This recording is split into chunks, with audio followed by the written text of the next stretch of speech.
Welcome to Brooker Bonsai, and today we're going to be pruning up this mystery seed that I've had for a while. I call it the Sweet Lemon, but it's definitely not its actual name. So if you guys do know what this is called, please let me know in the comments. I'd love to find out the species. So today we're going to be doing some light pruning, doing some branch selection, trying to compact the ramification and get it ready for winter. I've just seen two ladybirds. They're everywhere this year. I'll zoom you in so you can take a look at that. Hopefully you guys can see the two ladybirds. Don't know if it'll let me focus. There you go, crawling around. There's been so many this year. It must definitely be the heat. So I'm going to put those outside so they can keep protecting my trees from pests.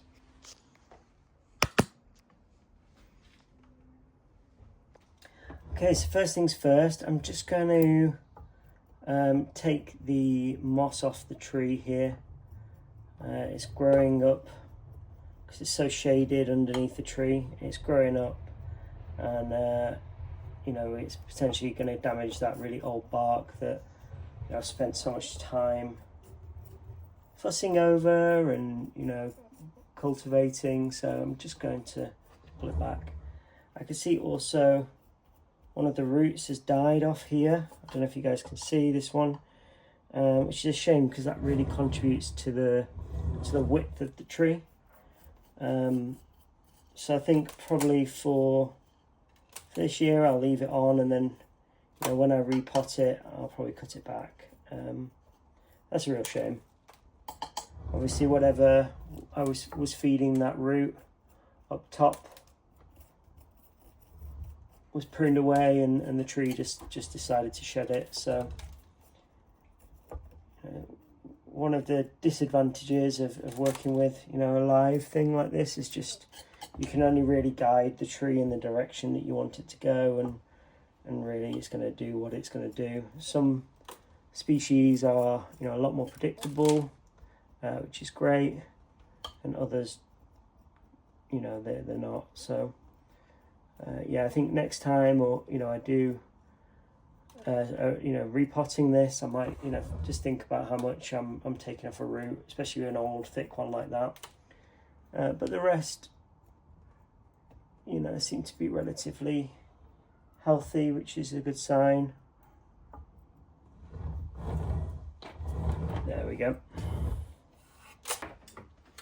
So I'm just going to work my way around the tree now, pruning, you know, things up, looking for, you know, branches like this one that are growing in the wrong direction, and just thinning things out a little bit so that I can, you know, start making some decisions and getting a bit more light down into, you know, the canopy of the tree, so that, you know, it promotes backbudding, etc. These trees are, you know, they're very vigorous. They backbud from, you know, old wood quite easily. And, you know, when you're trying to build that kind of primary branch structure, you don't want all of this fine twigginess. You want the tree to be putting energy into branches that you want to keep. But it is good because it does give you a lot more choices. So if you do make a mistake and remove something you shouldn't have, or, you know, something that you want to keep for later, the chances are the tree is probably going to grow something similar again in the same spot. I think these are often used as hedging because of how, you know, vigorous they are. So really all I'm doing is I'm just looking for branches that are, you know, like this one here, growing back in towards the center of the tree, or, you know, they're growing from an awkward spot or in a wrong direction, cutting across like that. And that's just like my first, you know, initial pass. And given how dense the tree is, you know, it'll take me a little bit of time to do this process. But getting light down into the canopy of the tree helps with circulation and airflow, and you know, it actually keeps the tree healthier, and deters, you know, insects and things like that.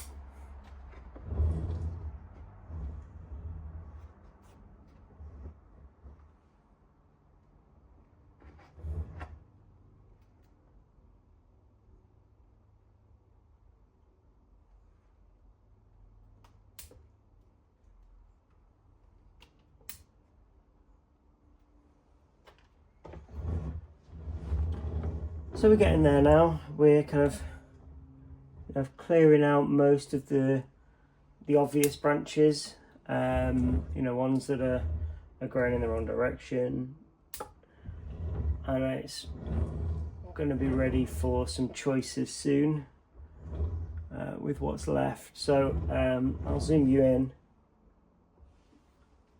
and we can take a look at that now.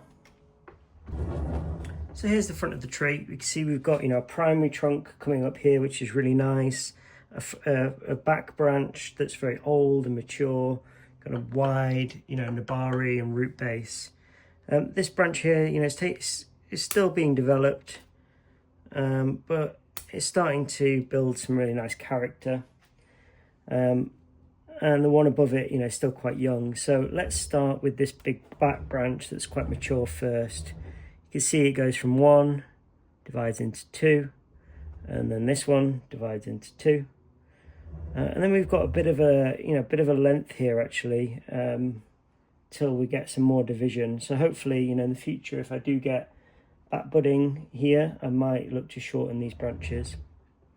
So let's focus on this branch here. We've got, if we're looking at the front, we've got some nice branches coming around to the side. One that kind of cuts across at the back that we can remove. And we want to keep these branches, you know, relatively flat at this stage, you know, slightly curving up, and then as we go up into the crown of the tree, they become more vertical. So we can remove this top branch, and then really I'm just gonna shorten this branch back a little bit.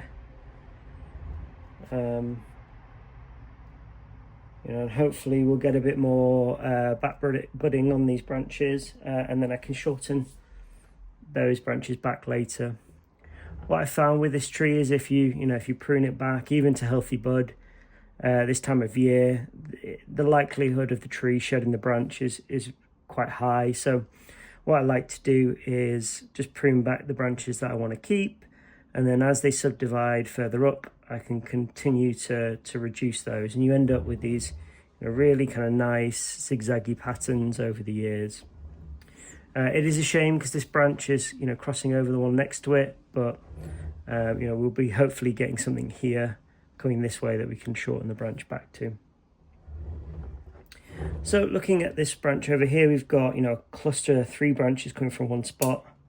We want to reduce that down where we can. So we've got, you know, 1 branch dividing into 2, and then dividing again into 2.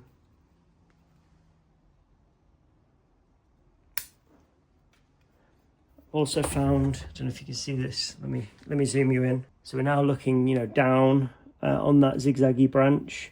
You can see, you know, we've got loads of branches kind of growing over each other. So I'm just trying to open that up a little bit so that each branch, you know, starts to get its own space and light. Again, you know, these ones we need a bit more division this time of year to prune it back to. But hopefully, you know, come spring, we'll have got a lot of choices on here. We can, you know, shorten these branches a bit more.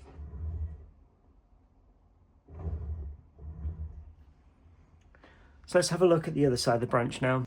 Okay, so we're on the other side of the branch, and again, you know, we've got lots of branches sticking up that we can prune back to and that are growing in the wrong direction. And then we've got our 1 branch dividing into 2.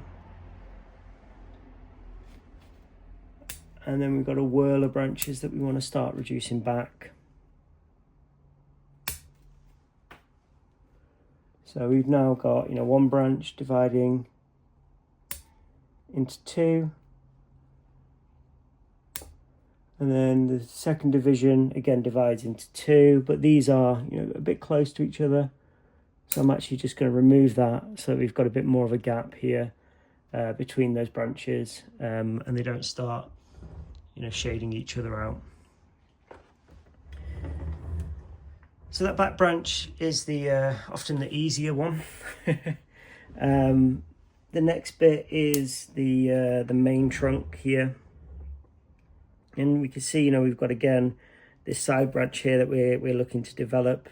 Got a branch that kind of cuts across the design that we can prune back to something that's a bit more flowing and a bit more natural. And then we've got a branch that kind of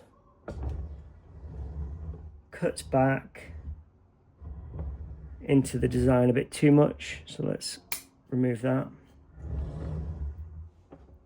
We do want something kind of going back here, but it was just, you know, it was like angled in a really awkward direction. This branch is really nice. I really like the way it kind of like hangs and swoops, but it is too close to, you know, the branch next to it.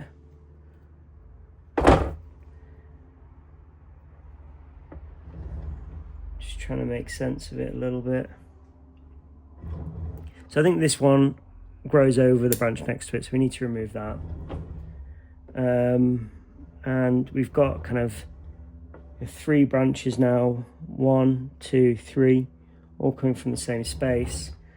But I do really like how that branch kind of hangs. It does cut round, so if, you know, we could angle it back that way, I think that would be really nice.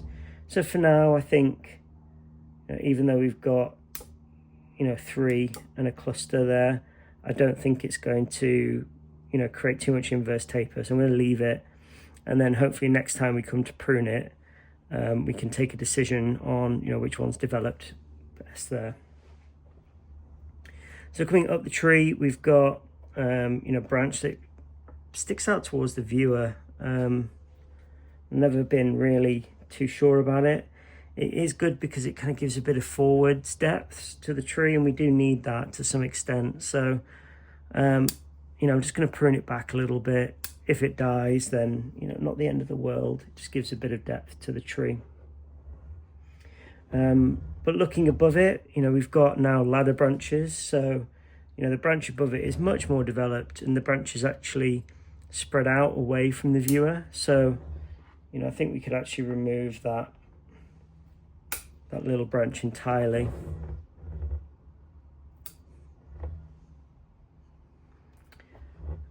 So we've got, you know, a branch kind of coming towards us, and then a branch sticking out the back, and then a really awkward one here that we can remove. Now we do want something sticking out the back. You know, we've got basically just 2 branches and then the third one here. So, you know, we do want that. I think this branch here, whilst it's really vigorous, is potentially going to shade out the branch next to it, so we're going to remove that. And the same with this one for now. You know, we don't want branches coming over here yet. Once the tree gets a bit higher, then absolutely. And again, you know, we've got another branch here that potentially is shading the side branch out. So we've got our, you know, our first branch on the left, we've got our branch on the right, we've got a branch that kind of comes forwards, which we can compress a little bit, and then we've got a branch that goes back, and then hopefully this will grow, you know, into our leader over time. So let's fix this front branch. You know, we've got a lot of growing from one space. We've got a crotch branch here that we can remove.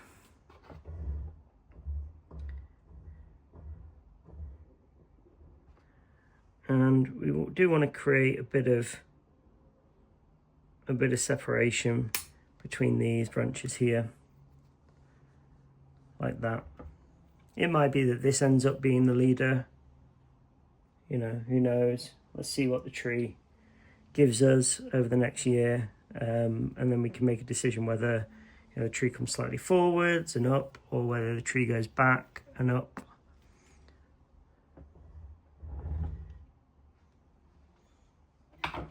So that's the tree now all pruned up. First I'm going to show you how much we've taken off the tree today. So let me detach you. And here we can see all the branches that we've removed from the tree today. You know, some relatively long ones considering the size of the tree. These would grow into cuttings if it was earlier in the year, but this time of the year it's unlikely that they will root. So compost heap for these, I think. So if you've made it this far in the video, thank you for watching. Don't forget to give us a like and let us know your thoughts in the comments below. If you're new to the channel, welcome. There's a subscribe button in the corner of your screen, and I look forward to seeing you guys in the next one.